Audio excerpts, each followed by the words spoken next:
Really interesting. Okay, so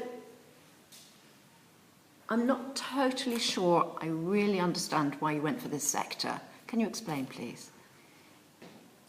It was a massive sector. We, especially us two, knew a lot about it. I worked in it for 4 years. I saw a lot of different types of customer service, not the best sort of thing. And I thought, personally, mystery shopping going into that sector would actually help them companies. Obviously, insurance makes a lot of money at the moment, but with extra time and care from the Shoppers Anonymous, it could actually possibly make the business even better, make them more money. Same way for mystery shopping as well. We knew more about that sector. We did look at other ones, but like sports and other things that we looked at, but we didn't think it was as good as the insurance, and we knew we'd get a large response from the insurance as well. Like for instance, I only asked for one insurance quote and I got about 10 through the door. So right. we know that we would get a good response from them.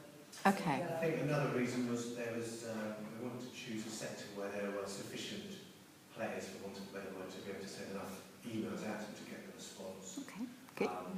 We looked at it because it was very competitive. As I mentioned in the presentation, there's very little differentiation between many of the motor car policies these days. They try and tackle things like courtesy cars, etc. But most of them are very similar. So it's very key from the consumer viewpoint to have good customer service, and therefore we could highlight some that clearly wasn't customer service. That would be hopefully a big selling point for mystery shopper to go in and point out just how crucial it was for them to rectify that, really. And it's a sector I was very comfortable with, obviously having worked in it as well. So yeah, Okay, that's really helpful, thank you. How did you approach them? What kind of emails did you send? And did you use your own addresses? We used the generic one that I made up. Go. But actually with genuine details, because I wasn't actually looking for a real life valuation, although I haven't had any time at all to follow any of them up. But, you're not actually going to use any of them? No. Okay. There's all genuine details, and Right. I made up a template, and we obviously looked at all and checked all the website and just used a standard email that went out to them. We didn't just ask for, can you give me a quote? It was all of his car details, everything they needed to generate a quote. Right. To give them the chance to actually do that quote and get back with a competitive price and a reason why he should go with them with his car. Yeah. It wasn't just, can you give us a quote on your insurance? It was all of the details, so that there wasn't they would come back and go, can you give us this details, and we'd be back and forth for God knows how long, trying to give him all the information for the car. Okay. So I think the email we sent out was perfect. It had everything they needed on it. Dangerous to say in academic language, but okay. The method behind it was that we all previously each looked at a company, we chose a company, and then we approached them. So the methodology behind on the basis of what we were doing. Okay, if it was It wasn't perfect. a generic email as such, we had an outline. Yeah. Okay. And then we sent it off, and the responses in this market were very, very interesting. On one occasion, we actually contacted one company twice. That was in error. But they were straight back on it immediately. And they thought, this was 2 days afterwards from the initial email. And they actually came back and they said, well, you contacted us already. And this was a medium-sized firm. So I thought that was quite impressive. Okay. Did you only choose companies that were based in Sussex? Yes. Well, Okay, one of you says yes, one of you says no. Yeah, no, the idea was to keep them local. One of the slightly larger SMEs, I believe, had a presence here, didn't it, in terms of contacting us, but they're actually based in Romford, which we didn't actually, to be fair, Understand, absolutely, that's fine. But they do have a presence in Sussex, so that's fine. Okay. And you chose these 2 companies that you've selected for Graham on what basis? Well, we put together Delved together an Excel database almost. It was literally the company names, when we sent off the emails to them, when they replied, and what they replied with, description they replied with. And I kind of just filtered through the database and chose the ones that A, took the longest to reply, and B, even if they did reply, what the reply was like. And so for Reed Briggs, they didn't reply at all. And they actually have something on their website saying we'll reply in 48 hours. And it was 4 days they still haven't replied, so that was a definite to me. Because they even said on their website, they all made like a promise, and they obviously didn't fulfil that. And then Performance Direct were much the same. As I said, we did get a reply, but it was way after our set cut date. Yeah. It was 14th May, the one was 15th, which was Okay. 4 or 5 days after we'd sent the email. Yeah. So, and the reply wasn't very good, but it was just like, contact us, get that. It was very short and not very helpful. So that's how I felt about that really. Okay. In the report that you've done for Graham, have you actually explained that as to why you chose these two? No. I can't see it on the slides, is why I'm asking, and I would have thought that might be relevant to the client to know. Yeah, okay. Okay, fair enough.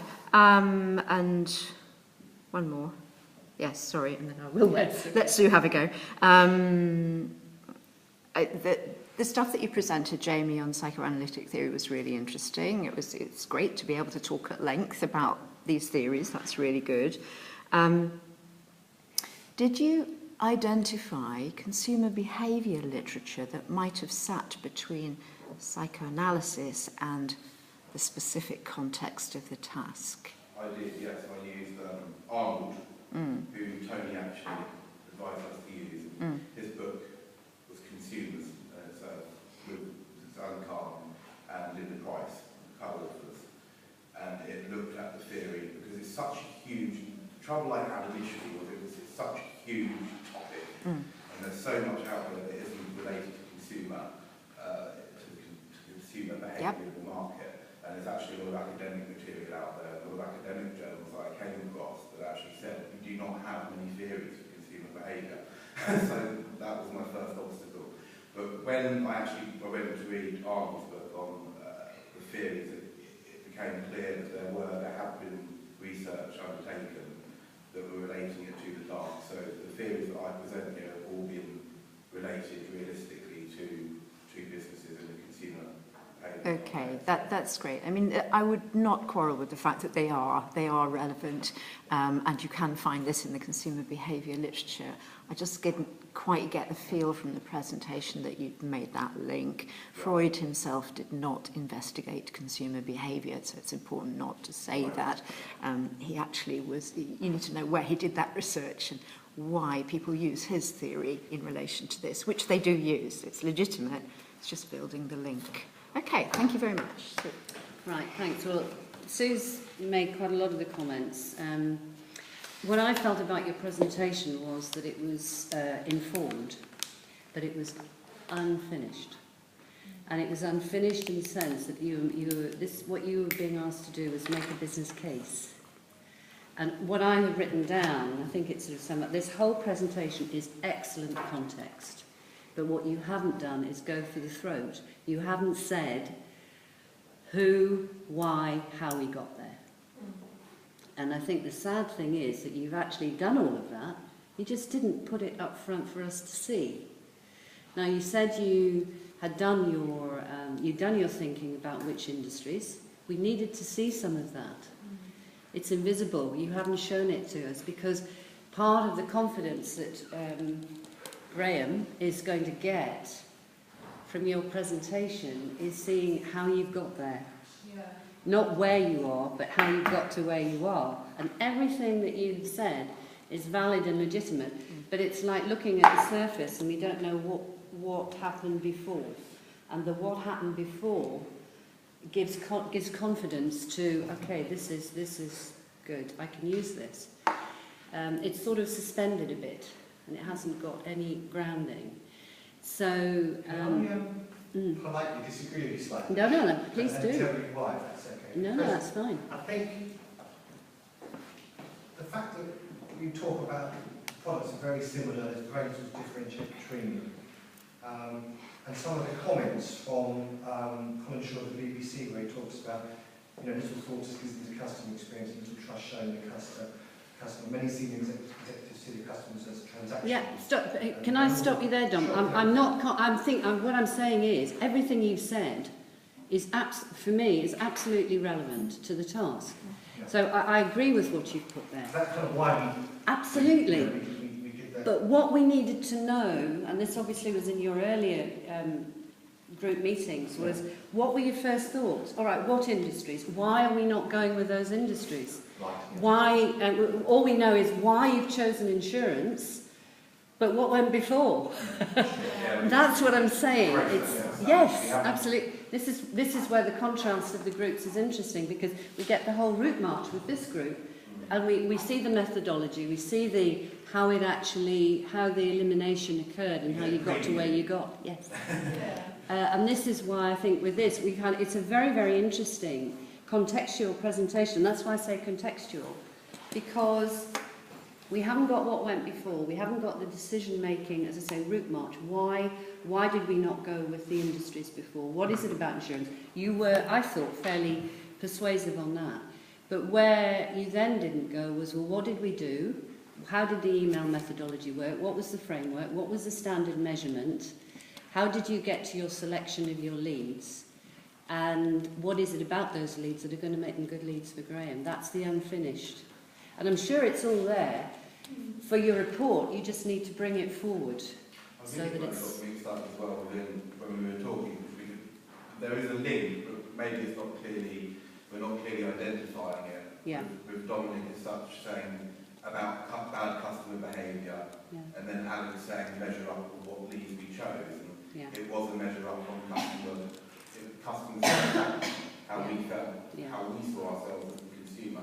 And that was the measure, but maybe we didn't clearly identify that process as we should have. No, I think we just needed to see a little bit more about the actual method, and then the conclusions would have been clearer. If we'd seen your method, your conclusions would have been clearer. That basically is the nub of all I've got to say. I absolutely support that, Sue. I think, and I don't want to haul you over the coals too much, because you have done a very good Yes. job. Yes. There are some super bits of context, but I've just written down, the presentation was like peer teaching, which you all have to do for 2 of your modules this year. It was like peer teaching on the insurance sector, which is excellent, and peer teaching on a psychoanalytic theory. For peer teaching, they were brilliant. But that didn't quite answer the client brief. You know, this is about solving business problems. It's all about reading the brief and really focusing. What did Graham want? Now, if I was Graham, and he might be quite different, he might think, yeah, this is fabulous. But from my perspective, trying to understand what Graham might need, if I've got lovely contact details, fabulous, 2 insurance companies, why am I going to them? I'm not sure that's in the slide. And one of them is in Romford. Okay, that's out of my area, so how do I deal with that? And, okay, that wasn't your fault, that's how things happen. But I just don't have details as Shopper Anonymous to say, I know why I'm going to these 2 companies and why they really need my services. Yeah, so it's good, but it's just not quite task-focused enough. Yeah. But there were some excellent bits in it, and some really super research on those 2 particular areas. That was lovely. And the presentation as a whole, the delivery was very, very good. Apart from the fact I couldn't read some of the things on the slides. But that's always a problem in doing PowerPoint. So overall, I think that was a very good effort. But there are some things to rectify in your task reports, yeah? Thank you very much. Thank you.